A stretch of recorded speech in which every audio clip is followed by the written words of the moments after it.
Welcome to Phil and Ted's Sexy Boomer Show. I'm Ted Bonnet. And I'm mostly Phil Proctor. I just got in from the East Coast late last night. And boy, are your arms tired. And no, my soul has not caught up with my body yet.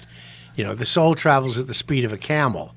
And we were going, 680 miles an hour, so. Didn't know that. Yeah, it's not here yet. Oh. It's clomping along somewhere in the Midwest. All right, well, let us know. I will. If it arrives during the show, you'll be the first to know.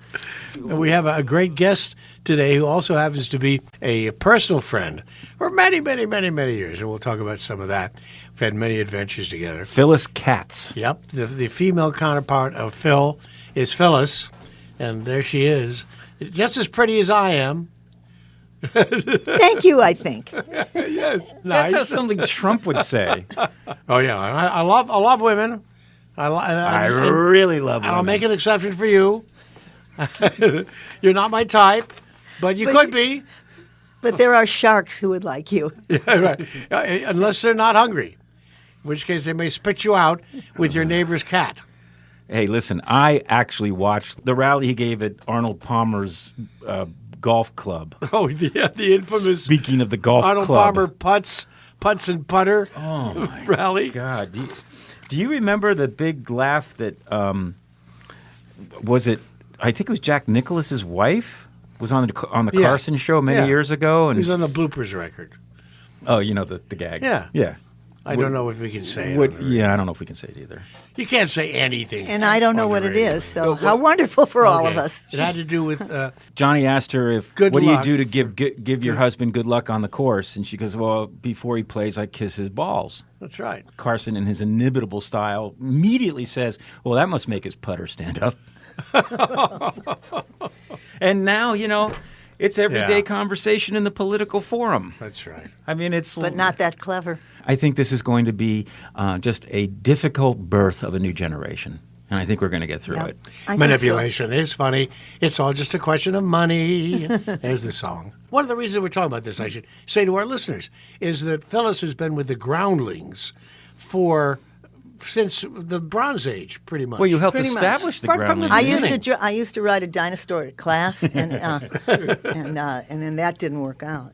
Yeah, and the Groundlings is not known for its political comedy. No. Right? Is it? It's more social revelation. A social and it's fun. character-based work. Some of it is just fun old stuff, but there's plenty of social commentary, and there's been some political stuff from time to time, but we were not known as the committee. Yes, very political. exactly. Right. That was what that was. I was watching the monologues last night, and it's simply not funny anymore. I mean, Jon Stewart did a great piece, but it just wasn't funny. It was horrifying. Right. Well, that's the thing. It's not... Comedy isn't pretty, Well, Steve Martin said. not only that, it's hard to satirize what's going on now Is it because ever? it's so nuts to begin with. Yeah. I mean, satirizing somebody losing his mind, there aren't a lot of laughs in that, Yeah, and when there's no bottom, I mean, that's his secret to his success, thanks to Roy Cohn, which is deny everything and perpetuate the lie. Right. You create your new normals. Which I understand and if you is in the film The Apprentice, Yeah. which is out now. Right, and if you have no moral compass whatsoever, if you are a malignant narcissist with a criminal record and you're facing sentencing next month, you'll say anything. And if you keep saying it, it becomes normalized. Das ist richtig, And in a ja. way, it defeats the opposition. Yes, but the problem isn't Normalized. the guy. The problem is people who fall for that, or Yeah. people who are, there are plenty Well, of they're good just people. They're just normal people. No, they're people that have been that unfortunately are supporting the person that is backed by the people that took everything off their plate. And in the outrage of what little middle class is left, and they feel they have nothing left, and they're angry, and they'd rather burn the place down, they're voting for the people that are doing it to them. Yes, and that's not new, though. I am not a statistician here, but there have been studies done that show that, in general, we are more united in more things than we are divided, and people who want a certain kind of power divide us and to get what they want. If you move the word united around, it spells untied. So Yes. we are the untied states of America right now. It also spells din too, but that's not a real word. Oh, I just Well, we're also facing the world of personal devices and social media, absolute divisive techniques that have worked very well, fueled in large part by enemies, not Yes. enemies within, not No. Putin. And I don't want to blame it entirely on him, but boy, oh boy, did he know how to exploit our vulnerabilities. right. And he has played the long game very effectively. but listen, the Soviets and the Russians have been masters of propaganda for centuries. And we've been slowly catching up. And 40 years of brainwashing. Listen, when the Firesign Theater was doing its thing, we were, and Procter & Bergman, on KPFK radio, where you performed with us, you and My the first dear time Phil on Hartman. radio. Your Yeah. first time on the radio was on Radio Free Oz, probably. Wow, Right. what a John wonderful Mayer, Phil birth. Hartman, Kip King, and me. Oh my Yeah, gosh. yeah. Wow. And boy, did we have fun. Edie McClurg was part of that mix, too, in those days. But, 40 years of propaganda has brainwashed America really, really well. They did a great job of it, and much to our detriment. And the Firesign Theater was basically trying to deprogram people with our records. We were trying to we would make fun. We'd make a realistic sounding parody of a commercial, but then it would take you in an entirely different place. Kind of a let's leave this behind and go and take care of ourselves, shall we? And that was what hooked you in. People would hear it and go, "Oh, it's a commercial for wait a minute, personal liberty." Wait a minute, what? So Yeah. that was our approach, and I think that a lot of comedy is liberating at its base. Just the fact that you can laugh about the stuff around Absolutely. you. But I think we've reached this point now where it seems to be dangerous to laugh about the things that are happening around us. The end of irony. Because how are you going to take the energy out of that? When it's crazy to begin with. And the parallels, Heather Cox Richardson, I don't know if you read her. I do. But her column last I don't night. read anything by people with three names. Oh, well, you should, because she wrote something yesterday, I'm a last speed night, reader. about Ricky how Lee Jones, great lyrics. You got to try it it. was about how Hitler was elected. Because I used to ask my grandmother, who grew up in Berlin and was there, and I would say to her, "How in did hell this happen?" did people willingly elect Hitler?" And she condensed it very quickly. She just said, "Well, he promised bad deal after World War I, and there was terrible unemployment. Yep. He promised all the mothers jobs for their sons. He just Yeah. didn't specify the job." I think we just have to start getting truthful and listening. Here's where improv comes in. Okay. 'Cause I think improv, not as theater, but as a way of communicating, should be taught in the schools, or What at a least in wonderful idea. or even after school program. Empathy. You look into each other's eyes. You have to make eye contact. You have to listen. You have to listen and understand. You have to hear each other. Because I think people just want to be seen. They want to feel seen and heard. I hear that a lot from people. I feel like you see me, or I feel like he doesn't see me. Something like that. And we all want to be seen and heard. And then I think we can have a conversation. And I don't mean before Election Day, obviously. But this idea that I'm not talking about Trump. That's a whole other thing, because we're in agreement about that. But Right. I think that I have some conservative friends, and we don't discuss this stuff anymore because we're not changing each other's minds. But when you get right down to it, for the most part, we want all the same things. And we would all, and if you were driving your car with your dog, and you were driving in, I don't know, let's say, give me the most Republican state you can think of right now. Utah. Utah. You're driving in Utah, your car breaks down, somebody sees you on the road, their impulse will be to help you. Oh, yeah. And so that's what we're There are a dealing lot with. of fine people in Utah. There are fine people. There are fine people I mean on that both genuinely. sides, If you can and find there them. are maniacs. I on spend a both lot of sides. time there, and there are a Yeah. lot of wonderful I know. people there, no Utah matter has what their just been political listed persuasion. as one of the safest states in the Union, along with Vermont and Afghanistan. But getting back to your Afghanistan, where's that, the Northwest? I'm just reading the list. Oh, okay. He meant Alhambra. His eyesight. Oh, yeah, you're right. It's an eyesight I'm sorry. thing. My eyes are not very Getting good back anymore. to the improvisational aspect of Groundlings, that's your background. You teach it. You helped found the Groundlings School. And it's interesting you brought up that point about the value of interchange and communication, particularly now. Because schools are secondary schools, universities are now, liberal arts is so unpopular in so many ways They're because it doesn't removing result. it from because some it's not colleges. making money. But some colleges are instituting it as requirements even for STEM students because it's forcing them to create character and judgment and literature and decision making. Yes. And bringing back a conversation. And when you have a society that is divisive and undivided in their devices, improvisation is actually a really excellent tool to get people out of their shells, do improv just to learn how to communicate. Yes, I mean, it's interesting you mentioned the phones because that's what made me think of this in the first place. My husband either read this or heard this on public radio, a discussion about how many kids at schools were in the cafeteria on their lunch break on their phones and not talking to each other. Now, I remember that as the loudest, most rowdy cafeteria. 40 minutes of your day. Right. And it depressed me. Yeah. And I thought, this is ridiculous. We got to do something. And I started making notes to do this. I thought, we got to do this. Train teachers, go fly to places and train the teachers so they can do this. And then the pandemic hit. And then everything got worse. So I think some of what's going on, any incivility also has to do with we all went through this thing together for quite a while, and then we're readjusting to it. I don't blame it for everything. I just think it's in the mix. But absolutely, I mean, I do corporate improv teaching, and sometimes somebody will call and say, we've got a group, we want improv. Sometimes, it's our retreat, we just want to have fun. Sometimes it's team building. Sometimes it's we want one department to know how to talk to the other department, and so you just design it based on that. But I've seen team leaders say, "Oh my God, I never saw them get that goofy. I never saw them get playful.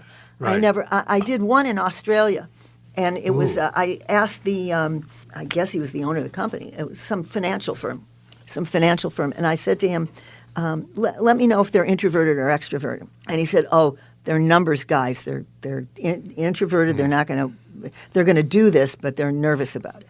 Well, within 5 minutes, I saw that wasn't really the case. That may be what they're like at their desks. Right. But I would imagine when these guys go out after work, they have a really good time. Yeah. And so once I knew that from the warm-up. And then, so after it was over, the man who hired me said, I've never seen them like this. I would never have known they could do this. And the thing is, of course they can. They're people. Yeah, right. We all played when we were kids. We didn't wonder how it was going. Yeah. We weren't being judged. You're just playing. Wouldn't that be interesting to incorporate improv classes from, say, middle school through high school into college, where it's basically forced social structure?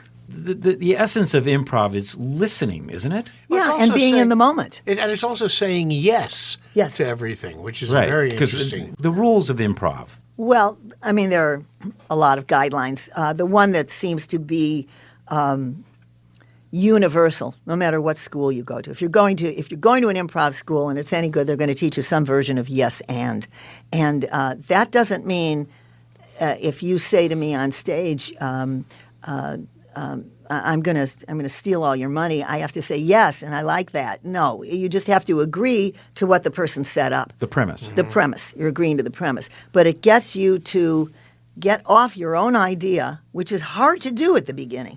Get off your own idea if somebody else presented something first.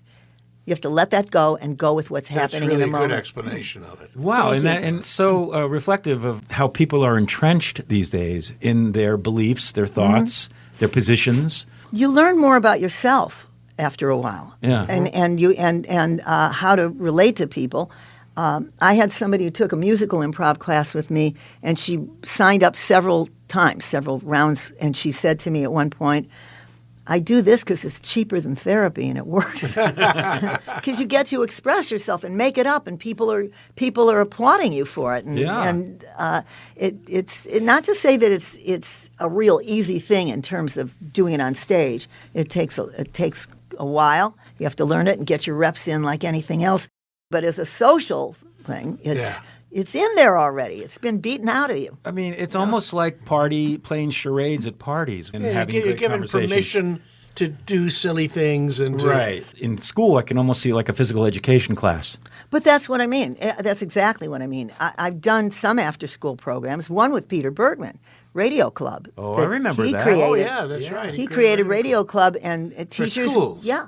We would go in. It was an after-school program, and this was not improv. Yeah. But and the kids, they didn't know what radio was. Yeah. They thought of it as DJing. But you would write. They would all together. You would write a radio play and perform it after several weeks, and average was 6th graders. Yeah. 4th to 6th graders. I did it in 4th grade when my daughter was in 4th grade, and I just came in as a parent, and we decided to do a Halloween audio piece, and had all the kids come up with ideas and then write them, and then I scripted it, and then they came over to our studio. And I had them all do wild line reads because they just weren't, they were just starting out. And had every one of them do line reads. And then we edited it together, and those kids flipped.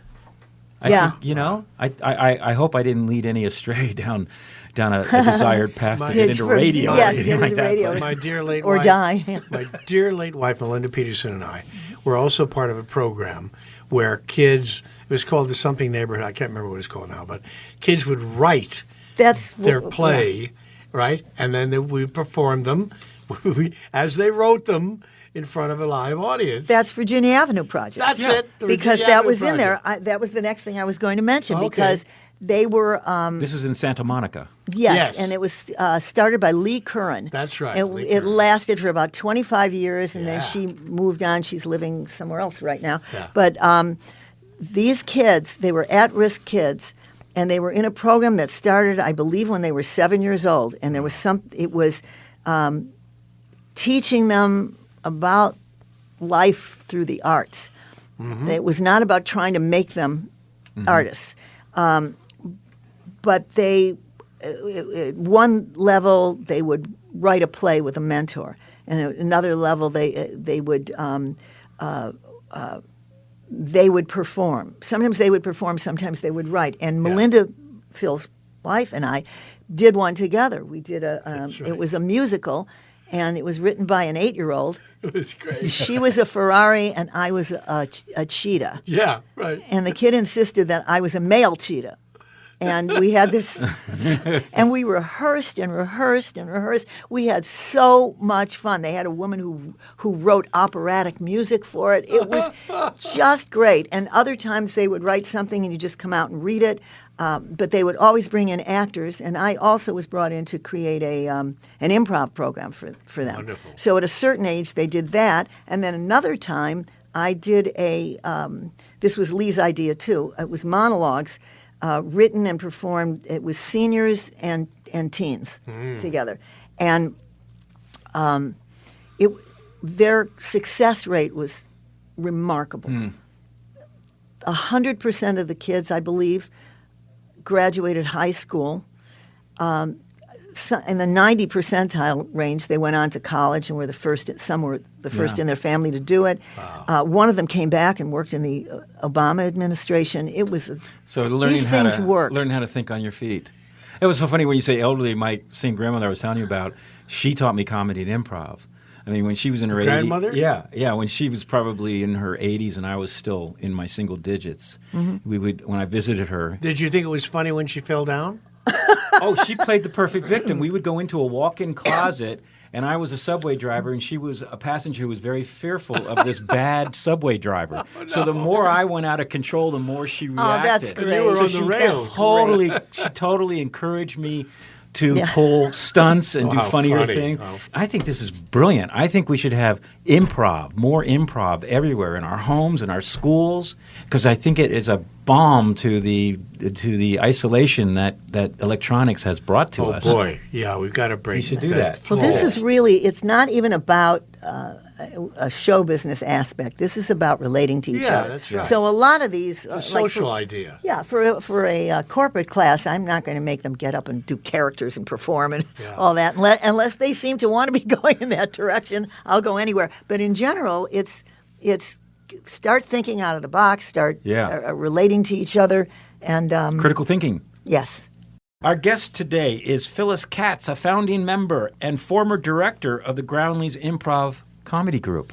Sometimes still. The Groundlings has been around a long time, like 50 years. You've got a 50 permanent years. theater on Melrose. Yeah. How many years? 30 years, something like that? Let's see. I think it was 1976 we got the theater. Okay. Wow. And I joined in 74. They were around since 72. You That's- came out of Second City originally, right? Yes. I wasn't in their main company. I was very briefly in their touring company. But yes, I trained at Second City in Chicago. Some amazing people have come out of the Groundlings. It's sort of a birthing ground for a lot of fast wits and who get discovered. I mean, was it the Groundlings where Lorraine Newman Yes. was stalked by Lorne Michaels? She was the first person to get plucked out of there and into something great. So that when Saturday Night Live first started. We did a show with Lorraine. It's really wonderful. She's just the best. She's great. And she's so honest about herself. Just terrific. If you go to sexyboomershow.com, take a listen to her show. It's also on your favorite podcast platform. You should be able to go back and find it as well. But Lorraine told a story about how she was discovered at the Groundlings. That was such a fertile time for so many comedians. Phil Hartman is the other character that most was people later. are acquainted Yeah. with. Yeah, later. but there were so many. John Lovitz and Will Ferrell and Jennifer Coolidge and people who had full careers as writers, and I mean, I can't even list all the names, and people who you've never heard of who came through that. Now, theater. you just had a So 50th brilliant. anniversary Yeah. party. Yeah, What, last night? Saturday. Saturday night at the Jonathan Club downtown. Yeah, on the roof. Wow. How many people showed up? Around 300. That's like a high school reunion where people actually show up. Yeah, it was even better than we could have imagined. It was just a night of sheer joy and 4 hours of not thinking about everything that's tearing people up right now. Good. Right? Oh, how nice. So it was just wonderful. Just a nice night celebrating the fun of this, making people laugh, writing. If you can go back to those early days, what was the magic that made so many stars? I think part of it was that I viewed it as an artist community. We weren't. We were individually ambitious. We all wanted to be writers and actors, and we were loving improv.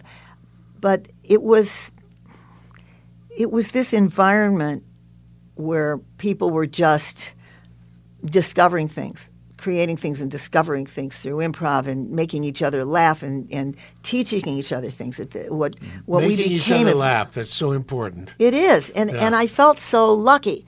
I felt so special. I was with all these highly stimulating people, and I had my day job, and then I'd come home, and then I'd go to class, and it was just fantastic. I mean, you had comedy clubs, and then you had improv clubs, and I guess a simple distinction would be one is a solo enterprise doing stand-up, and one was more of a collaborative where people who didn't consider themselves stand-up but wanted to interact and perform in that manner because it was just easier for them or it was just came more natural to them. We have people now in the school who also do stand-up. Yeah. I mean, I think if you do one creative thing, you do a lot of creative things. Yes, So I mean, Well, you're very musical, for instance. You teach musical improv. yes. And you have written 3 TV themes. Yes, and I only remember off the top of my head 2 of them.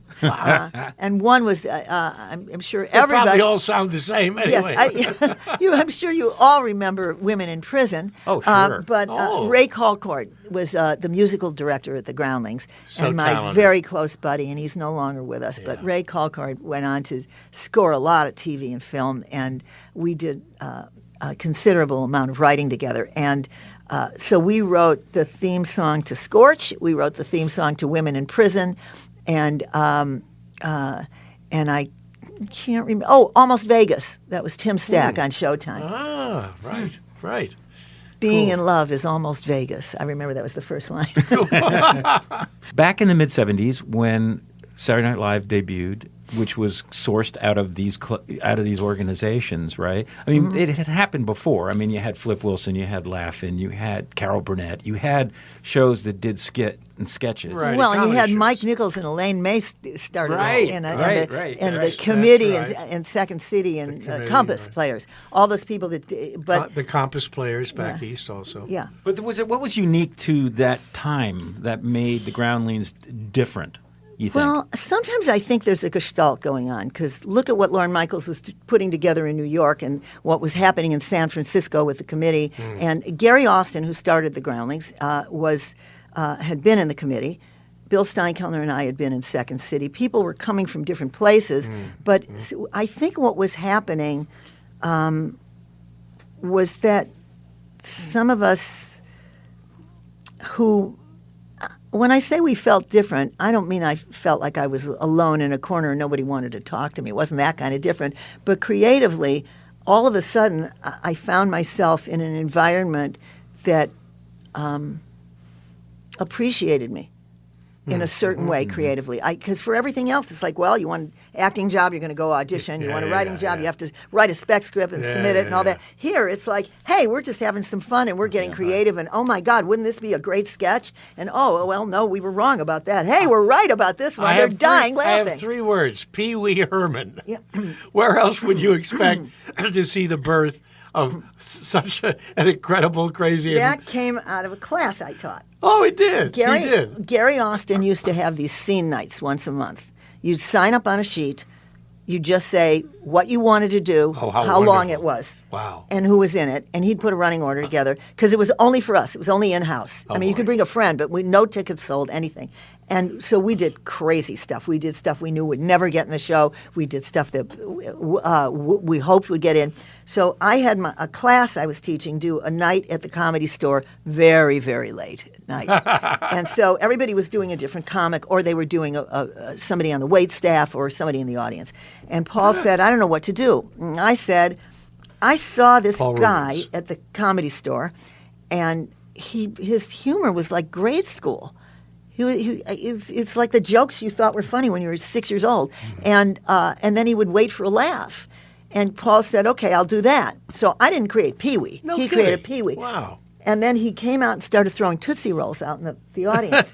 And then Gary Austin had an outside class, and separate from that, and Paul went over there and started developing this and working on it. So it's a workshop and sort of the Grounds Improv, that kind of thing is almost like if there is an entry-level position to get into the business, if you've got talent, that's a place where you can walk in and work your way in and It's a safe place to be. yeah, it's a place where somebody can walk off the street if they have the talent Yep. and work their way in, right? But, yes, and I think, but it's not as formulaic as that, you know. And it's a lot of people say that if you have Groundlings, Second City, or UCB on your resume,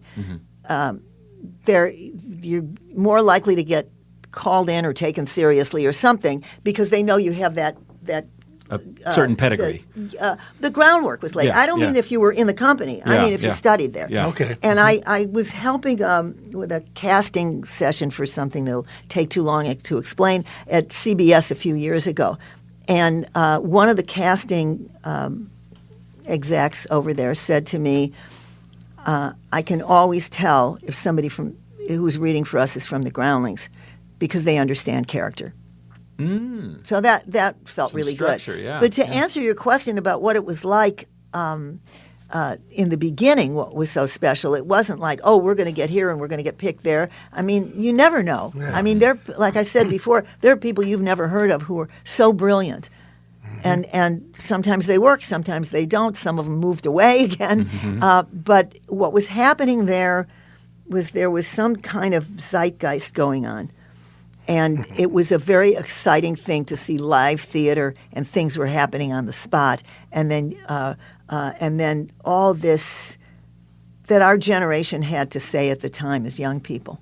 And that's happening now. You got a new generation. Yeah, tell us about your new show. Oh, okay. Periodically, I do fake benefits at the Groundlings.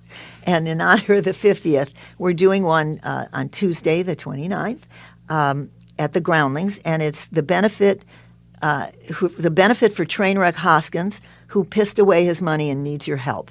And it's mostly improvised music, and Trainwreck is a record producer and composer, and we're going to look at his music over the last 50 years and try to raise money for him. Great cause. And that's Phil Lamar is going to be Trainwreck Hoskins. I don't know if you know Phil Lamar. And I have a wonderful cast, and so we'll be doing that. But we do those periodically. We did the benefit to buy Harper Scharfman higher SAT scores.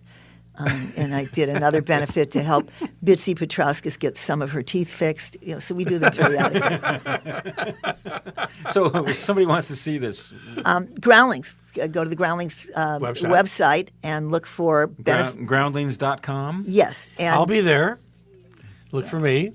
And this is on Melrose in Hollywood. On Melrose, 7307 Melrose. Very comfortable theater, very friendly, easy to get to. Yep. Great. And it's Tuesday night, and if you look for benefit for Trainwreck Hoskins. Question: when you brought up Pee Wee, Andy Kaufman, did he go through? No. He never came. But through? he was around. Yeah. I mean, not the Groundlings, but Yeah. when you said some were stand-ups, everybody would wind up at the Improv or Cantors. Whether they were doing improv or they were doing stand-up, we would all wind up at those places. So What was the name of that place? The what room? The French room? The Viper Room. Oh, the Kibitz Room. The Kibitz room. The Kibitz room at Right. Cantor's. It's The still there. Cantor's. Yeah, The it's Kibitz still room. there. Yeah. This sounded like a really wonderful, dynamic social scene, too, within all of this. It was. A lot of smart, funny people. I remember sitting at the Improv one night in the front where the bar is, not in the main room where the shows were going on, and sitting around a table. We'd all had class, and I remember laughing so hard, and I had this moment where I kind of pulled back, and I thought, we are all going to be so successful. We are going to have such a great life. And I look now, I can go back to that, and I think of what happened and didn't happen and should have happened and could have happened. And it's like, oh, well, I'm glad I didn't bet the farm on any of that. We're talking to Phyllis Katz, a founder of the Groundlings and the Groundlings School of Improv. Teacher. This is Phil and Ted's Sexy Boomer Show. We're heard every Tuesday here on KPFK. And you can also hear our shows going back many, many years now. Yeah, we've been Phil. doing this for 3 years or so, right? Yeah, they're well over 60 shows We've been now. doing this at the speed of a camel. That's right. And you can find it all at sexyboomershow.com and also on your favorite podcast platforms.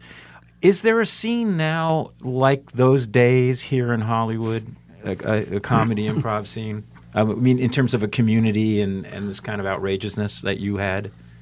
Sure. I mean, I don't know what feels like a newer form, but we didn't invent the form. It had been going on since the 60s, or maybe even late 50s. I don't know. It went back to Italian comedy, La Commedia.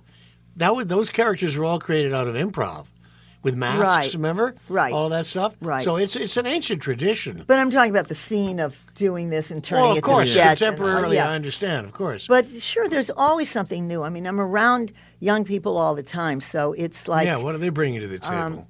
they're bringing their perspective. You have the luxury of a perspective going back decades. Mm-hmm. You've seen so much, well, we all have seen so much change in this country. What do you observe in terms of what's different about the comedic mentality today? Well, there are more TV shows, there's more reality shows, there's YouTube, there's TikTok, there's social media, and so it's people, I think, Influencers. influencers. So it depends on how serious people become about what they want to do, right? Do you want to be an artist? Do you just want to make a lot of money? What do you know? Yeah. So there are all different things going on. But I do think that I think people are as enthusiastic as they've ever been. It's just that you have to. Well, I'm not saying this is what this generation is doing, because I see a lot of them at the Groundlings. They just remind me of us, right, when we were good. younger. And but the difference here, as I can think of it now, is that we weren't well known when we started. We were just trying to stay afloat. Now they come to the Groundlings Theater. You're a brand. Yeah, we're a brand, and so I have mixed feelings about that. I want to be a person. I want to be an artist. But the Groundlings brand is certainly something I'm proud of. But it's not everything. And what they're doing is they're finding their voices with us. Yeah. So where it's going to take them, I don't know yet. But it's really fun when you see them take off. Ashley Padilla just got Saturday Night Live. She's one of the newer members of the company. Wow. And she just got Saturday Night Live. Is she the one that went to Santa Monica High School? There's the new cast member. Probably. Yeah. Probably. Kind of a tall brunette. Well, she's got reddish hair. Yeah. Anyway, she's- there's someone yeah. from Santa Monica High that's on the cast. She's funny. I mean, Yeah. She's great. Yeah. I mean, she's I think it's such a testament to you, Phyllis. You've been doing this for so long, and yet, you're just alive Oh, and thank you. looking for the funny things in life. And God knows there's a lot of opportunity right now. Yeah, and what kind of drugs are you on? I am proud to say none. Yeah. Hey, Phyllis Katz, thank you so much for coming on our show. Thank you. come and see her show. Phil and Ted's Sexy Boomer Show here every Tuesday on KPFK at 1 o'clock and at sexyboomershow.com. Thanks so much for listening. Thanks, Thank Phyllis. you, Phyllis. Thanks, Phil. Welcome home. We'll see you next week. Thank you. Oh, here comes the camel.